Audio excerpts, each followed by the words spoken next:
This is a video demonstration of the graphical user interface created for the custom GCDMS suitcase in Professor Christina Davis's Bioinstrumentation and Biomems lab.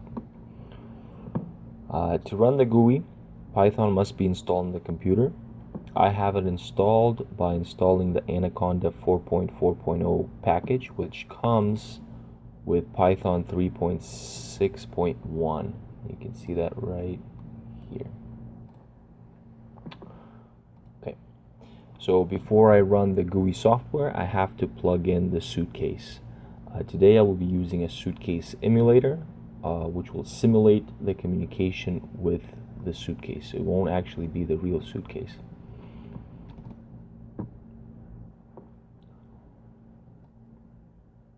After plugging in my suitcase emulator, I will open up the GUI software. And you can see there's about 10 frames, of which I will talk about in detail later. First and foremost is the communications frame right here. There's a drop-down menu which allows you to select the COM port from which the suitcase will communicate with the graphical user interface. In this case, I know that my COM port is COM5, but if I do happen to click on the wrong one, I get an error message that COM4 is offline, so I do have to set the right one. It says COM5, I'm going to press connect. After I connect, the connection box right here will light up green, which shows that I have a connection to the suitcase. It's important to note that I cannot simply close the graphical user interface once I am in it and once I'm connected to the suitcase. So if I click X, it says press quit to exit, and I have to be in idle mode to do that. Okay, so if I press quit, then it will allow me to exit the graphical user interface. Next, I have the control frame, which shows idle, active, and run modes that are supported by the suitcase. So in idle mode, power to the heaters is shut off. In active mode, the heaters maintain the temperature specified by the active initials frame. So these I can put in, let's say 23, 23, etc. And during active mode, these temperatures will be continuously maintained. In run mode, I execute a run profile specified by whatever inputs I put into my graphical user interface. If I want to repeat the run mode, I click the repeat button and I specify the number of times I must repeat it. If I say 1, it's going to execute the run profile twice. I'm not going to put anything here. The status box, as I mentioned before, shows the connection. If this box is green, I am connected. The cycle shows the number of runs I'm doing. And the runtime is seconds elapsed from the start of a particular run. In Boolean events frame, I can select from a list of events and the time at which I want them to be executed. Trap profile frame is very simple. I have a temperature that I want to put in, and there's a time at which I want to hit it. Let's say that. And notice the time is always in milliseconds for the inputs.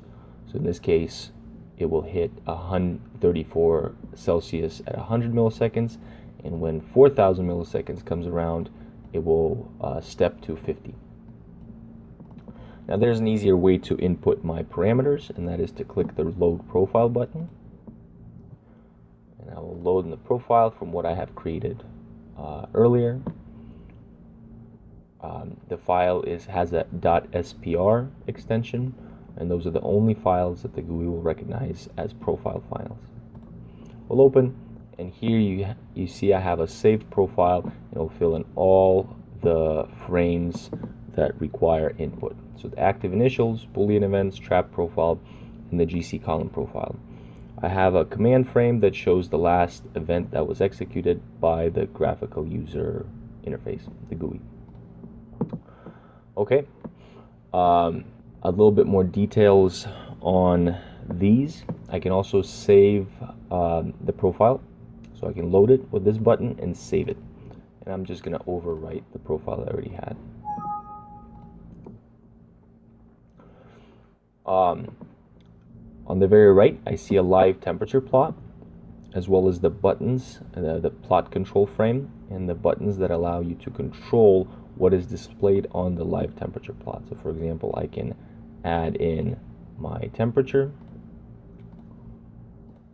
from the different peripherals. So I have the trap, the GC, the two transfer lines, and the guard column. All these have their own individual heaters.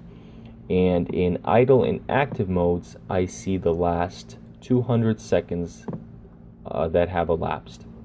In run mode, I see however long the run is. So for example, in this case, we have a 30-second run.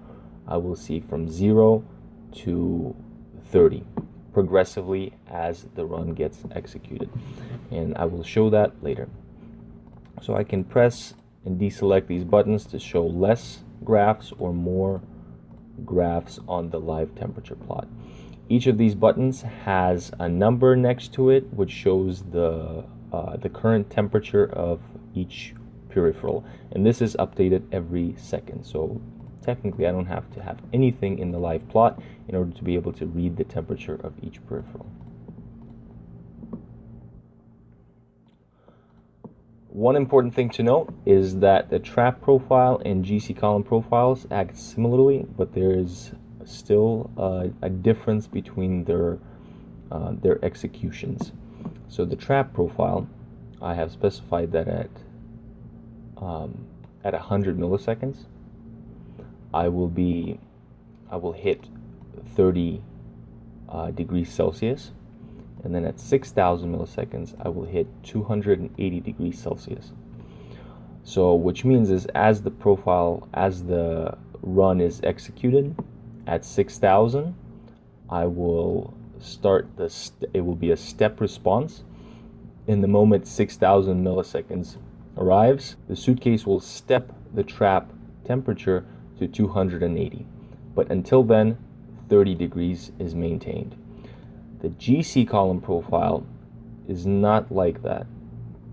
So the GC column profile is going to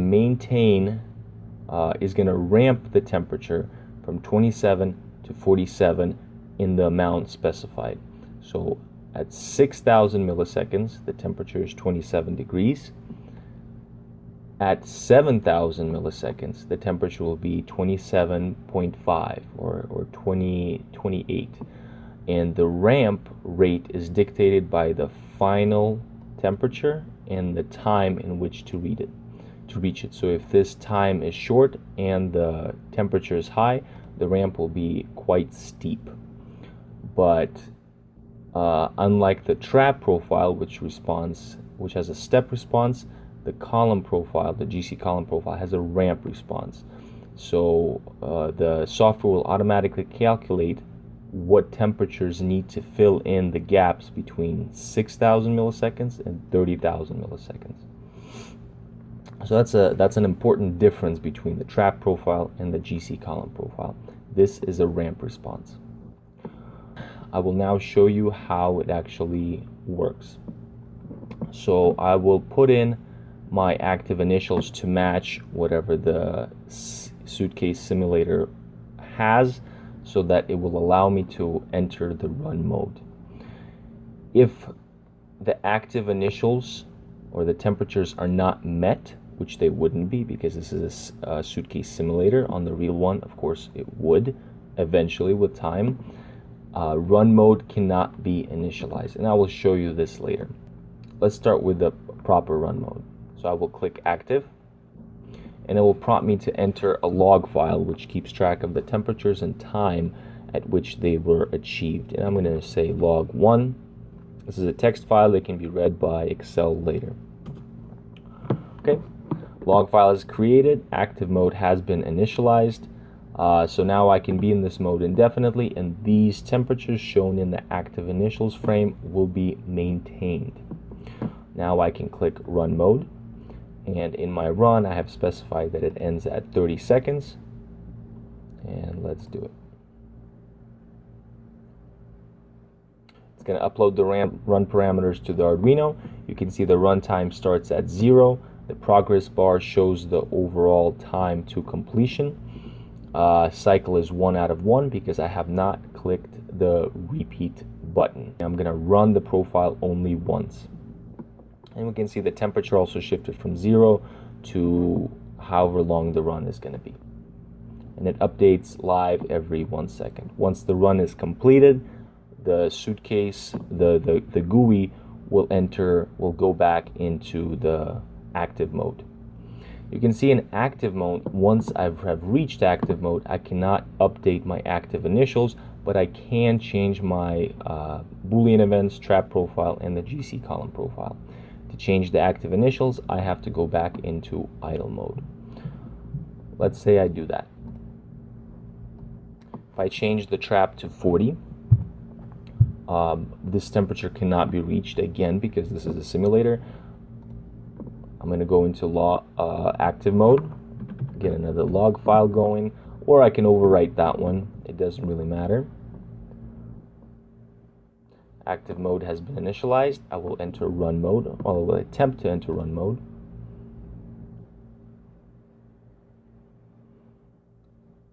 Even though run mode has been initialized and I am in run mode, the initial run temperature is not reached. I have to wait until it is reached before the run can start. So because this is an emulator, again, this will never happen. I can wait all day, but on the real Suitcase, of course, this will happen in a matter of seconds or minutes, depending on which peripheral you're waiting upon. So I'm going to go back into idle mode, and I'm going to change this to back to 32. I'm going to click active. I'm just going to select the old log. I'm going to overwrite it. I'm in run mode, but this time I'm going to repeat it once. So overall, I'm going to run for 60 seconds, so 30 times 2, and you will see what happens with the cycle and the runtime.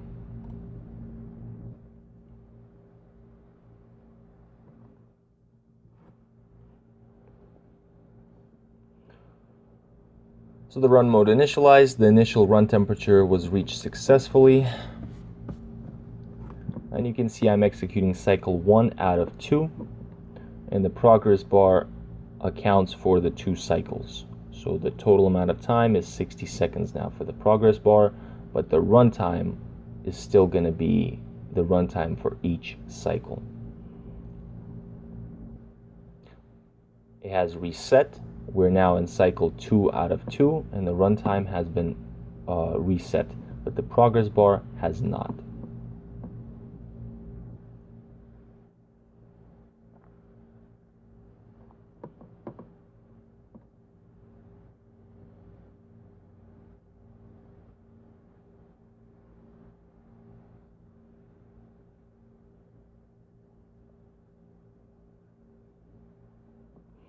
After the run has been executed, again we go back into active mode, and I can go back into idle. One more thing that I would like to point out is in the plot control box, there are labeled boxes that show the state of some of the events that can be specified in the Boolean events frame. So there's the fan, the 2 valves, and the 2 sample pumps. You cannot control these just show whether or not these things are on or off.